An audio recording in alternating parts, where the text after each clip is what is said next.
Welcome to the Encore Audio Archives YouTube channel. I'm Taper Dave, and this is my channel. I've uploaded hundreds of talks here that I've recorded at meetings in West LA, and I've also recorded conventions starting in 2013. I've got a bunch of those up. And Walt and Mary Murray, the original owners of Encore Audio Archives, started the company in the 80s, and Walt recorded Joe and Charlie's and a bunch of stuff down in Vista, California. My sobriety date is June 20th of 1994.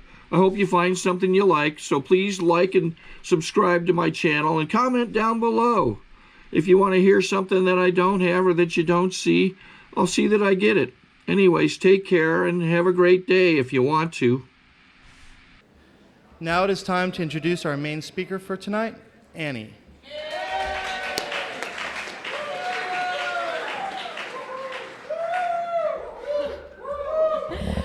Hi, I'm Annie, and I'm a drug addict and alcoholic. Hi. I am always anxious when I get up here, and I totally identify with Brad. I told him after he spoke that I never got over it, but I come here and I share because Jerry asked me.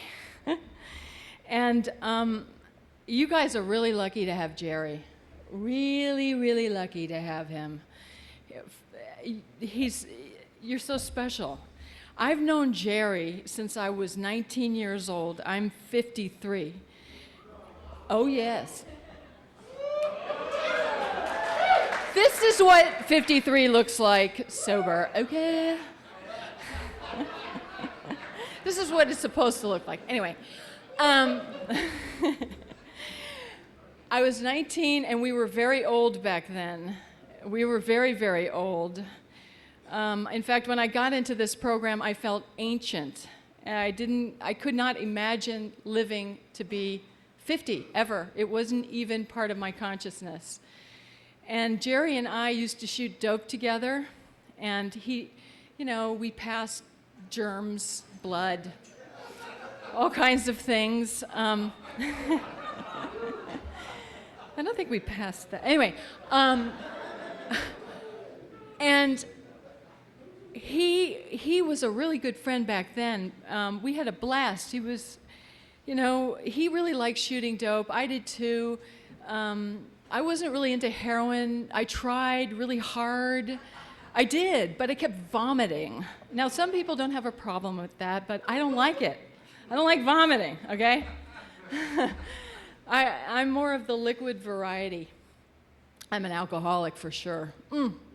Anyway, I'll tell you about that. But Jerry and I had a boyfriend named Ray, and Ray was sure that Jerry and I were doing something bad or, good, whatever, however you look at it.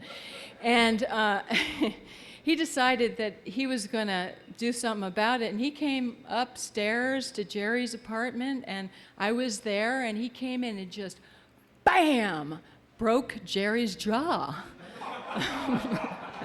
And he was wired for 6 weeks?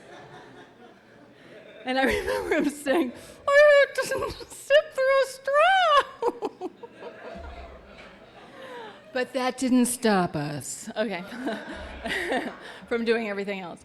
I have a lot of people in this room that I love so much. It's my family. You guys are my family. I mean, I've known Charlie since I was 16 years old. That he's known me longer than anybody, except for my family, that I know. He saw me in the best of times. Just kidding. I don't know. We gave each other a few diseases, too. And then there... But we had fun doing it, and I'll tell you something. I'm going to tell you what it was like, what happened, and what it's like now, because I was born into a family where there was alcoholism, and it was an upper middle class, obviously white family. But the first feeling I ever had, and Brad was talking about feeling, just not feeling good in your own skin. I remember the first feeling I had was that I was sure that I was born on a planet and I was the only real person, that everybody else were machines, and I really believed that. I felt so alienated in my own home, and it was excruciating, really. Most of the time it was frightening, it was extremely lonely, and I felt weird.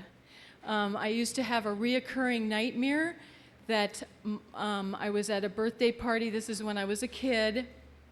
I'd have this nightmare, and all the girls would have pink party dresses, pink, frilly, pretty party dresses, and I had a dress, and I always tell this story because this just says it all, made out of Chef Boyardee spaghetti. Out of the can, okay? You know, dripping down my legs, okay? Just, that's how I felt. I just felt ugly. I felt like I had some kind of green birthmark on my face.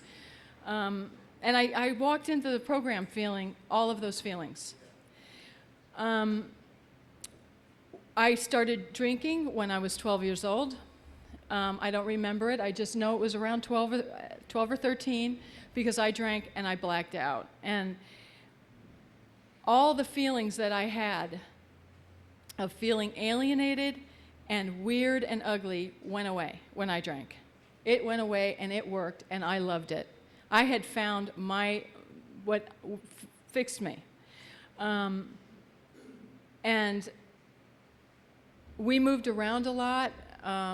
My mother kept trying to commit suicide all the time. That's, hard to deal with. She was drinking. And I went to 5 high schools. I mean, when I was around 15 years old, somebody handed me a joint, and I didn't even know what pot was, and I smoked it. That same year, somebody said, here's a syringe full of speed. Would you like to try it? Yes! Of course! All I remember is doing that hit of speed and getting in the bathtub and thinking, I have found God, I mean, really. It worked for me, and it worked for me for a long time. And I almost killed myself doing it. I OD'd on speed. I've OD'd on heroin. I've been arrested many times. The first time I got arrested, I was 15 years old. My friend and I, Larry, and I decided that we weren't going to go to high school anymore. We were going to go to Peru. So we just walked out onto the highway and went like this. And somebody pulled up and said, where are you going? And I said, California, because we were living in Arizona. Ugh, Arizona. The only thing to do there is use, anyway.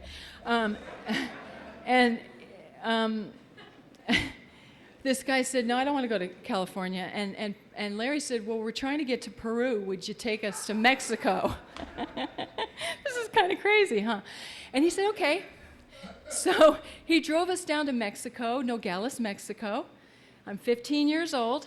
I'm in jeans that are two sizes too big, torn up with paint all over it, and some kind of T-shirt. I mean, I don't know what I looked like. I looked like how we look now. I was very in fashion back then. And we went to Nogales, and we found a bunch of marijuana. We made this great plan. We decided that we're going to go across the border with the drugs and sell it in Tucson to get money so we can go to Peru. Sounds like a good plan, right? Yeah, okay. We got arrested at the border. And I got thrown into jail, like with, the bars, okay? And the writing on the wall and the Mexican guy saying, you look really good in that bed. And I looked at him like, go ahead, try me. You will have no eyes, okay? Anyway, I was so angry and so tough and so, I just wanted to say, fuck all of you. And when I stood in front of that judge, he looked at me and I looked at him. And he looked at me and I looked at him and he said, listen, little girl, if you keep acting like that, I'm going to throw you back in that cell.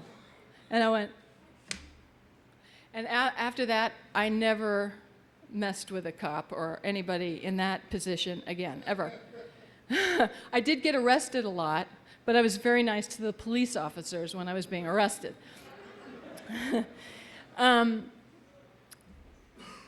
So my story, I just wanted to feel good in my own skin. That's all I've ever wanted. I wanted to feel good about myself. I never had peace. I never had serenity. So I used. But there was one thing in my life, and this is my story, and everybody has their own story. I loved to dance. Dancing was a drug to me. I was a dancer. I'm a dancer still. I'll always be a dancer. And what I found was if I danced, I felt better. And if I used less, I could dance more.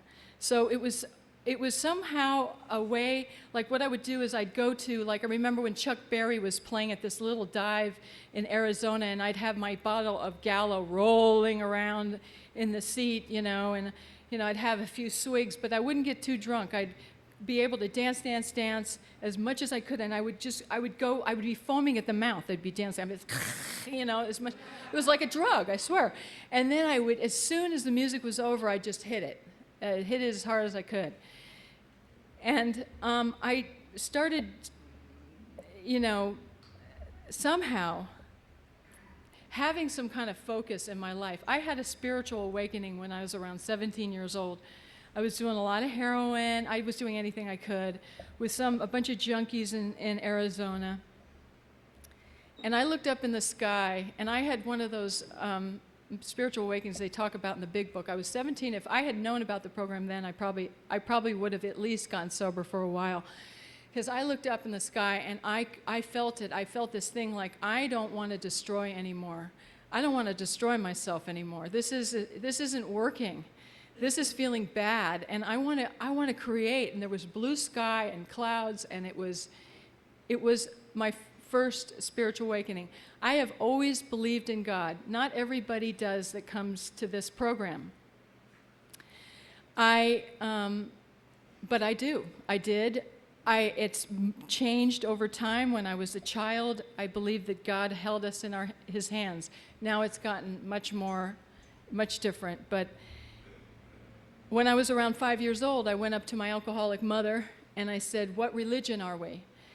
And she said, "We aren't any religion. We're any religion you want." I said, "Well, what are we?" And she said, "Whatever you want. It's a free country. You can be whatever religion you want." Okay? And I said, "Well, don't you believe in God?" And she said, "No." And that hit me.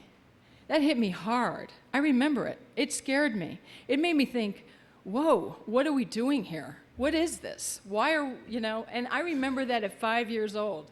And I remember walking across the street over to the Wassermans, and I like the Wassermans. And I said, "Mrs. Wasserman, what religion are you?" And she said, "We're Jewish." And I said, "Okay, I'm going to be Jewish." And she said, "Well, we don't have a Christmas tree, and we don't have Jesus." And I said, "That's okay." And she said, "That we don't have a Christmas tree." And I said, "Forget it." I had to have the Christmas tree, but I've always believed in God. So by the time I got here, long story short, I managed to become what's called a periodic functioning alcoholic, except the periods got closer and closer and closer together. You know what I mean? I was the kind of alcoholic, by the way, who I didn't sink any boats. No, but I did take my clothes off and run screaming down wherever. That counts. I mean, I was a really fun alcoholic. No, I was the kind of person you did not want to invite over, okay? Cocaine was very good for that because you could do more. But then you got into that insane kind of feeling, My bottom really was about it didn't work anymore. It didn't matter how much I snorted, didn't matter how much I drank. I didn't get loaded. I didn't feel anything anymore. I just felt numb and I felt bad, and everything I had ever used over or for didn't work. I felt alienated, I felt lonely, I felt horrible in my own skin. But I managed to get this career together.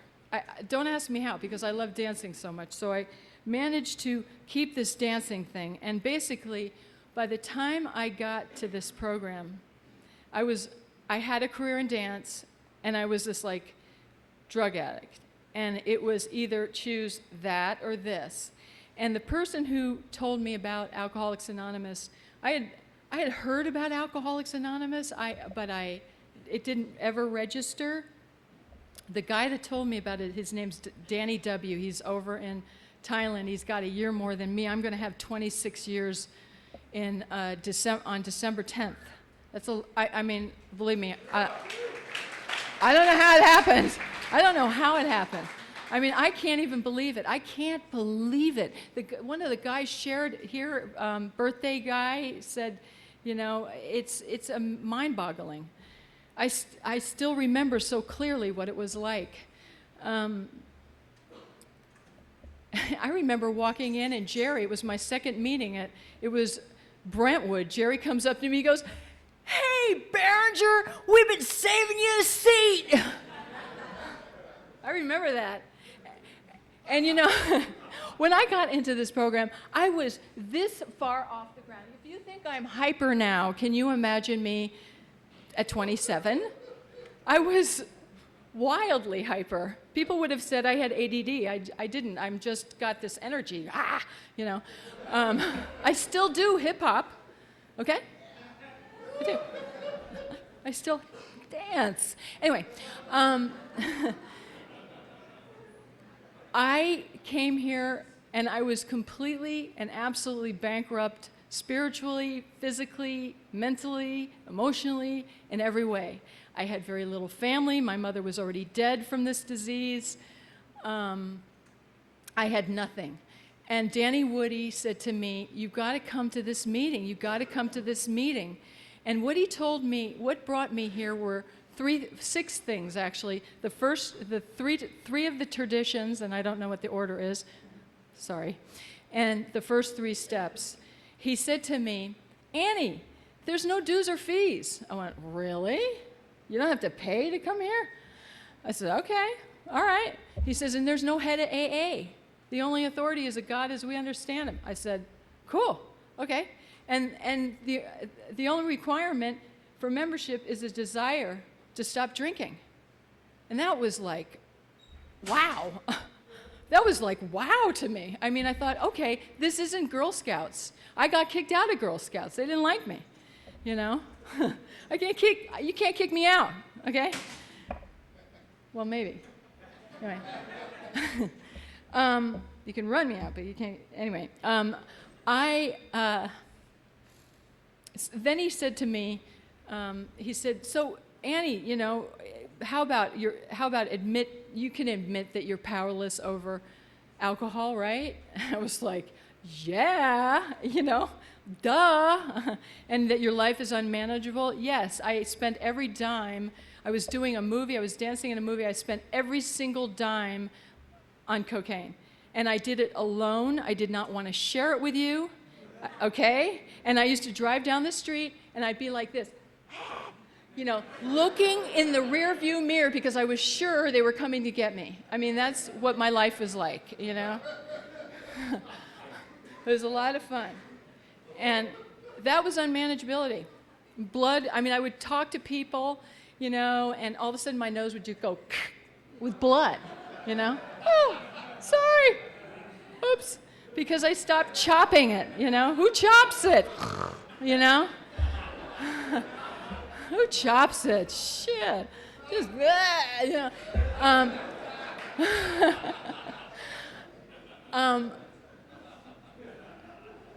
And I stopped freebasing like around 6 months before because I saw the devil, okay?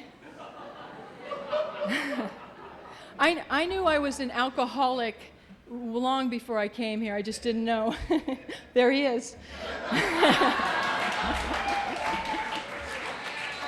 He just came right along.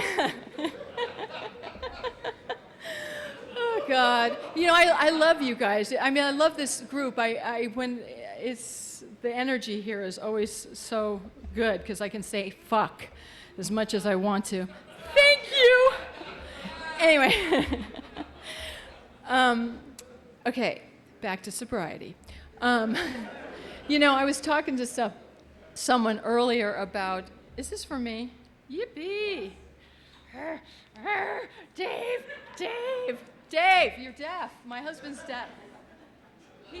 He's a gift in sobriety, okay? Just want to say that. Oh, God. Yes. I can't even remember what I was talking about. What was I talking about? Okay. Devil. Yeah, I did that first step right then and there. I admitted I was powerless and my life was unmanageable. Back then, we didn't write it out. We did not write it out. We just did it, you know? And then he said to me, came to believe in a power greater than myself can restore me to sanity. And I thought, yeah, I believe in God. I believe in a higher power. And I like that it's non-secular. And it's any God I want to think about. And sanity, that would be nice. And then he said, and all you have to do is turn your will and your life over to this power and come to a meeting with me. So the day I wrapped, the next day I went to a meeting and I never looked back. I never looked back. Because when I got here, I found my family, I found my home, and not everybody feels this way, but I did. I was like so relieved. It was like somebody took a ball and chain, everything of a lifetime of suffering, you know. And I'm not saying coming here was easy. It wasn't easy. I mean, being sober, getting sober was okay. You know, I detoxed right here in the rooms, but staying sober wasn't always easy. And especially the first year, because it was like, if you're new, it's like a roller coaster. Expect to feel everything when you're new, you know? I mean, and it's just, one minute you feel way up, and the next minute you feel way down. What I did when I came here was I clung to you. I clung to you, and I had fun. That's what I was going to say. I was talking to somebody who said, you know, I'm not having any fun.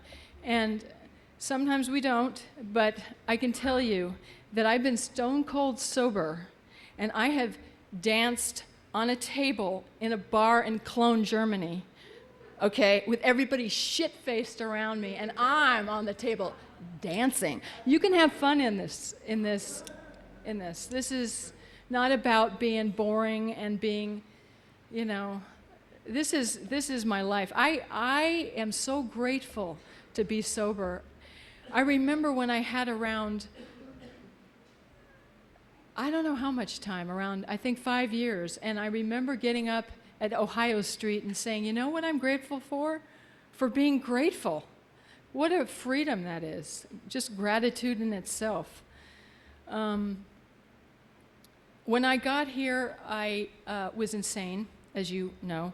I love it. My sponsor said to me, oh, girl, you know, you were just like, you just wanted all the attention. You were just all over the place. It was not a pretty picture, but it's true. I did, and it's okay. And I was so anxious. I don't know how many of you are new and anxious. All of you, raise your hand. Everybody, anybody. I think that's one of the hardest parts in early sobriety, because you're sober and you're anxious and you do not see the end of the tunnel. You just think you hit a wall and it's like it's never going to get any better. And the thing about the first year is just getting through a few of those times, and each time you get through it, you realize that it just gets better. You know, even when it's bad. I've had all kinds of things happen to me in sobriety. I've been rich, I've been poor, my father died, I've had all kinds of things happen, and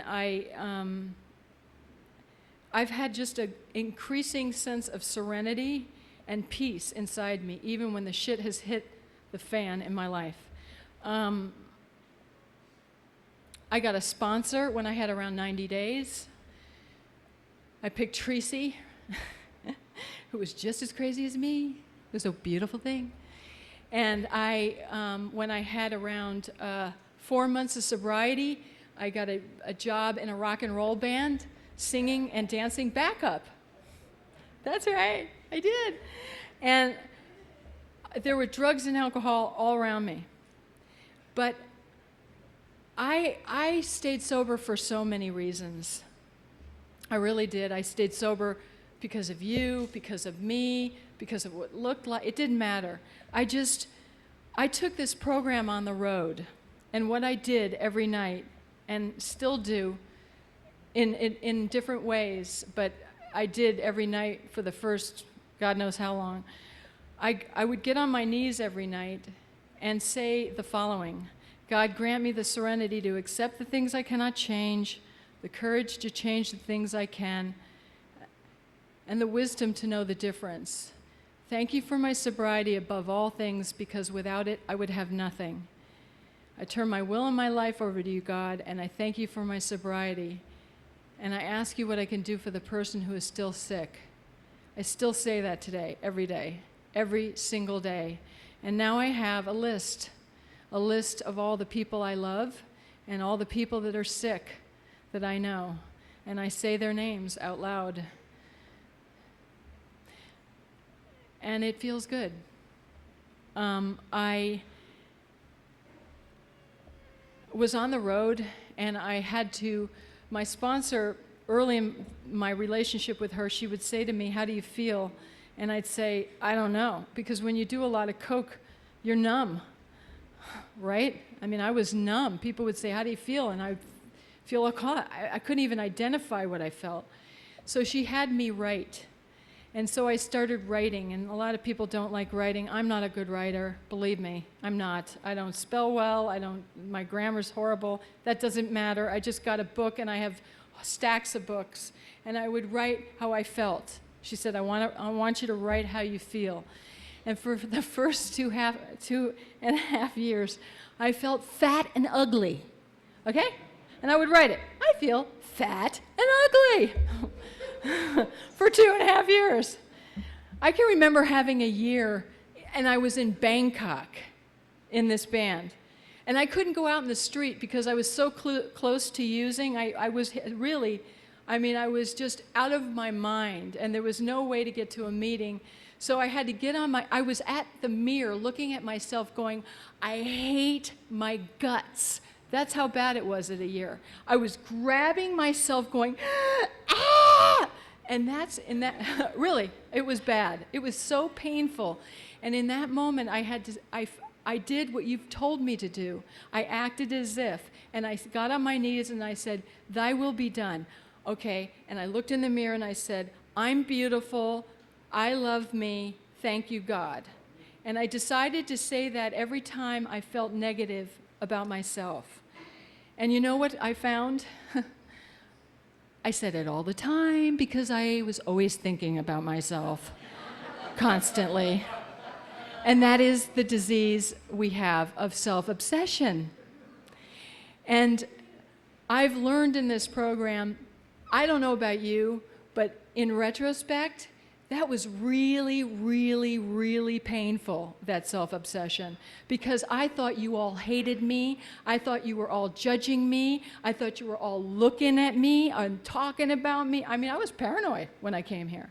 I was crazy, basically. I'm glad I went on the road. I needed something just to, I need a little box, like this bus, and then a room and a stage, where I could, dance like a maniac, because it was a rock and roll band and it was really high energy. It was like doing high impact aerobics and singing at the same time. It was 2 shows a night. We'd get on a bus every night and ride to the next town. Oh, it was crazy.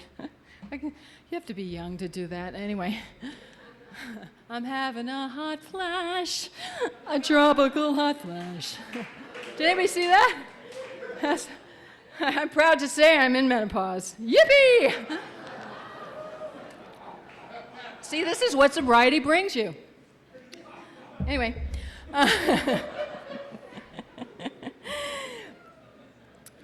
Okay. How is my life today? My life is incredibly wonderful today. And I've had years when it's been really bad. You know, I came off the road, I was off the road, I ended up being a waitress at the Cheesecake Factory. Can you imagine singing and dancing with Tina Turner and then being a waitress at the Cheesecake Factory? It's like, rolling, you know, rolling now, you know, whatever. They go, you look really familiar. No, you don't know me. Anyway, but I grew up in this program. I know you might wonder about that, but I have. Not too much, though. No? No, never too much. I realized I had a brain in this program. I didn't know I had a brain. Tina used to point that out. You got a brain. It's like, okay. And if somebody had told me when I was newly sober and into my sobriety or any time before then that I would go back to school, get my bachelor's and my master's, I would have told them they were crazy because I wanted to be hot, man. I wanted to be a rock and roll. I wanted to be on stage. But you know what? There was something that happened. I didn't need to be the center of attention anymore. I just wanted to be of service. And I basically picked a career where I can be of service. And I went back to school, and I became what I am today, which is a therapist, a psychotherapist. And I love it because I get the honor of having people share their lives with me, and to me, that's a gift. It's a spiritual gift that I get to be part of. I also, in my sobriety, got married a couple of times. And both my husbands are wonderful, but I like my second one better. Okay? I'm a person that I never wanted to have a child because it looked so bad having children. It looked so bad being a child, or felt so bad being a child, that I just could not have children. I just didn't. And by the time I could have, it was too late. It just was too late. And that was okay because I was always ambivalent about it. But what happened was I met David. And he has two wonderful children, and now they're both sober, and we are a completely recovering family, and it's a freaking miracle. I'm telling you, you have no idea. If I were to try to impart to any newcomer is, you have no idea how good it can be. It's beyond what you imagine. It always is. And it doesn't have to be flashy. It's all inside here. It's peace. Can you imagine? It's like taking a Valium and not taking a Valium. It is. It truly is, because I feel calm and good in my own skin most of the time, you know? And that is completely and absolutely a result of a higher power, the fellowship, and the principles of Alcoholics Anonymous. Period. It really is. I would not be standing before you if I hadn't gotten sober. And let me tell you a little bit about Dave, my newcomer husband. Okay? He actually has 10 years, but I met him when he had 8 months. And I said to him when he said, we met through a dating service. This is just some trivia you might want to hear about, okay? I got desperate, I was too busy working, and, I didn't have time to meet anybody, and all the guys I met were these guys that I had to support. Okay, that's not going to work. So I joined a dating service, and I knew that I'd meet some guy who was self-supporting because the guys had to pay a lot of money to get access to the pictures. And I knew I photographed well, so I just, did my thing and got in the book. And the first person who called was David. And I'm thinking, wow, he's 6'2", he's MD, PhD, he's all these things. He's got his own business, he's so cool, he's handsome. And then he says to me, so, why did you start this treatment program? I started a treatment program a long time ago. And I said, well, I'm sober. And he says, oh, really? How sober are you? How many years do you have, or what do you have? I said, oh, I have 16 years. And he starts laughing. And I think, uh-oh. Prince Charming is something, see, it just seemed too good. And I said, how much time do you have? And he said, 8 months. Can you imagine? Okay. And I did it anyway, and I never regretted it. Not for 1 second. And it's been a wild ride because we've gone through both of his kids too. And they were on OxyContin and crazy stuff, Al-Anon, all of the, But, it was worth every bit of it. This program is a miracle.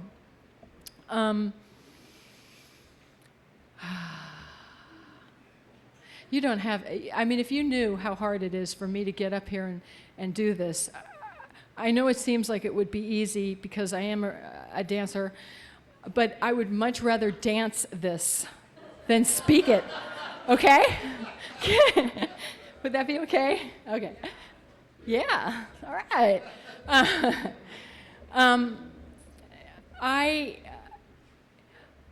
I think one of the greatest gifts that I've gotten from this program has been freedom from the bondage of self. And when I say that, I don't mean that I'm always free, because nobody's perfect, thank God. The great loophole of all addicts is progress, not perfection. I love that. And we are not saints. Love that too. The two loopholes. Always, you can always hang on those, okay? Oh, God. Believe me, I came to this program, it took me 2 years to do my inventory because I could barely read the book. I was too busy going like this, to read a book, And when I'd read it, I go, oh, the words are, what are they doing, So if you're new and you identify with this, you're right on the path, This is what it's like.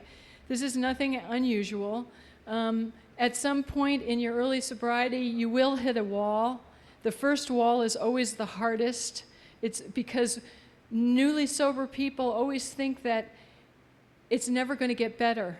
They get to a certain place, they go through sort of a, woo, I'm sober, and then something bad happens and they go bam, and they think, oh no, I can't do this. It's never going to change, it's always going to be this bad.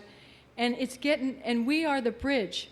You and I, we create the bridge so that you that are new can cross over and come to the other side and realize, wow, I got through that without any drugs or alcohol, with nothing.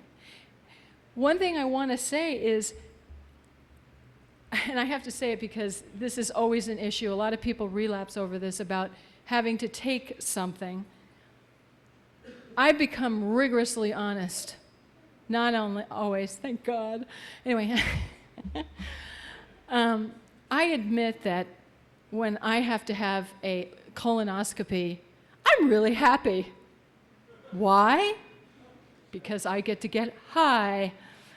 And but it's so stupid because every time it happens, and not that I've had lots of colonoscopies, I've only had one.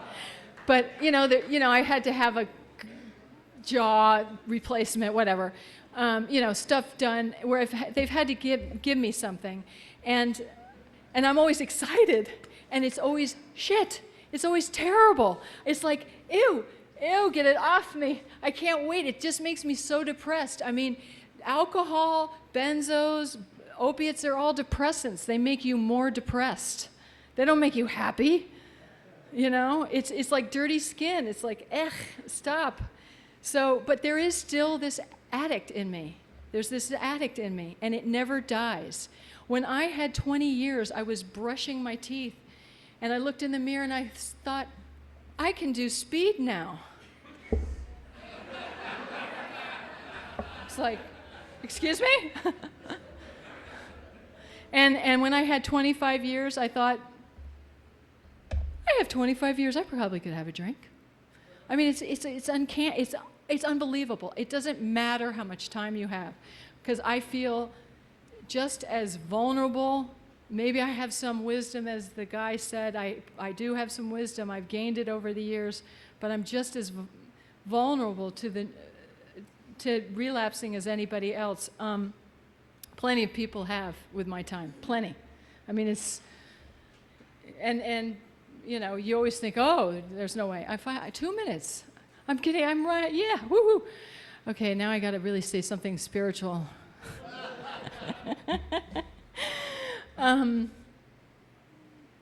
God, thank you for asking me to share.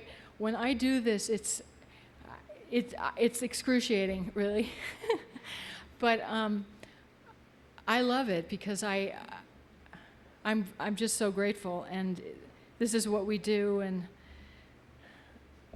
you know, I mean, I can't say I'm not profound. I'm sorry. I dance really well, though. Okay, I'm a good dancer.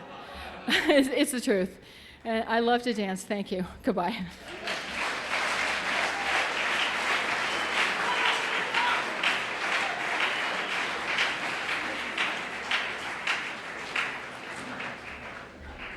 Sorry to interrupt your viewing. Taper Dave here. Just wanted to take a second to ask you to like and subscribe to my channel. Let me know if you like what you're listening. I've got some very good talks here, and this one's a great one. Just curious, do you think this is better than Zoom? Tell me what you think. Okay, this is how I prepare my drone for launching. I like to do it inside the cab of my truck so I'm not standing outside in the weather. To install the joysticks for control, up and down, right and left, powered on. I have an Android phone that I use to connect it to the drone with. And it's actually controlled through the iPhone, through an app. Oops, wrong way. It's actually controlled through the iPhone, or through this Android phone, through the app. It's actually controlled through the Android phone, through an app, and you connect it through this short connection right here.